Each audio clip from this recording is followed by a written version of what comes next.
friends to join us to talk about the new schedule. Will Locke is back. He's a TV fan. And we've got Nori from Power 94. Thank you both for being here. Nori, let's start with you. NCIS, that's going to be hard to beat. Can they keep the momentum going up when Ziva leaves and still be the #1 show? What do you think? I think they can still be the #1 show. Their biggest thing is going to be consistency and making sure that everybody is just as interested as when she was a part of the show as when she's leaving. But I think they're going to drag it out for a little bit. I don't think the season premiere opener is just going to be it. Yeah, I think there's 2 episodes. What do you think, Will? Do you think they can stay on #1? They did already lose a cast member when they first started, of course, someone who's now over on the USA Network. Do you think they can do it again? I think they can. I think the show will hold up very well even after her departure because you still have a loyal fan base. They'll tune in.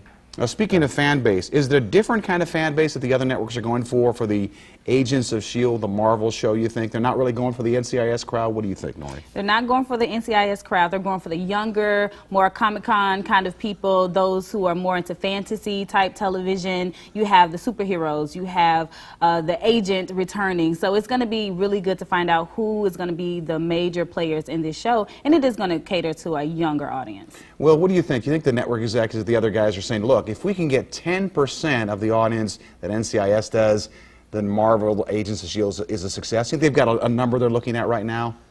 I think they're trying to get some of the audience from NCIS and tune over to Agents of S.H.I.E.L.D. But I think NCIS is going to be just fine. I mean, their ratings are going to stay pretty much the same. I mean, if they can get another audience or a younger audience, you know, so be it. But I think they're going to do just fine.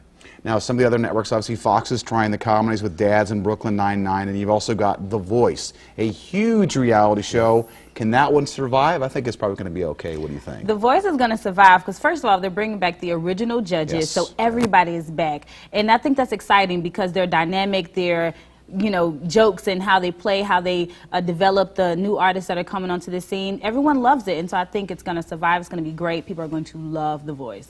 Do you agree, Will? I agree. I agree. The chemistry between the 4 is just off the chain. I couldn't agree more. Let me ask you guys, it seems like I'm a show killer. If I like a show, it's going to die. Now, I like this new show, Brooklyn Nine-Nine. I watched it last week with Andy Samberg. I thought it was pretty funny, but I thought, man, that's up against NCIS. It seems like they always take these shows that are pretty promising and they put them up against a juggernaut. Right. How do you survive in a situation like this? I don't think it will.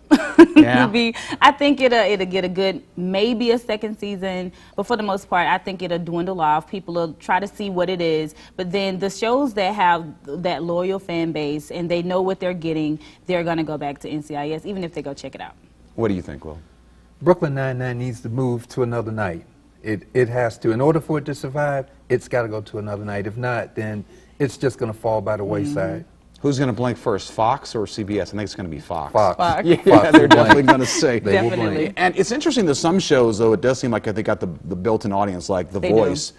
Doesn't matter really where they put it, because there's going to be people that are going to tune in 1 or 2 nights a week, and it's going to be a success. Well, then you have people who are supporters of the contestants on the show. So you take all of those people coupled with the stardom of the actual judges, and you have a winning season. All right, what are you guys looking forward to most tonight? Of all the shows that are on tonight, what do you think, Nori? Agents of S.H.I.E.L.D. All right, what about you, Will? Person of Interest. It's their 3rd season. And you think it's doing well there? CBS is obviously pleased with it. It's moved it to a new night. Right. Yeah, and I think it's going to do even better because if you look at The Mentalist, when it first started, it was a Thursday night show, and it's now moved to Sunday, and it's done even better. All right, we'll have to see if my Hawaii Five-0 survives on Friday. That's not what we're here to talk about. So that's another story. Maybe we'll talk about that on Friday. But guys, Nori, thanks for being with us. I appreciate it. Will, good to see you again. All right. And you'll be coming back later on, I understand. Yes. All right. Well, thank you both for being here, and we'll be back in just a minute.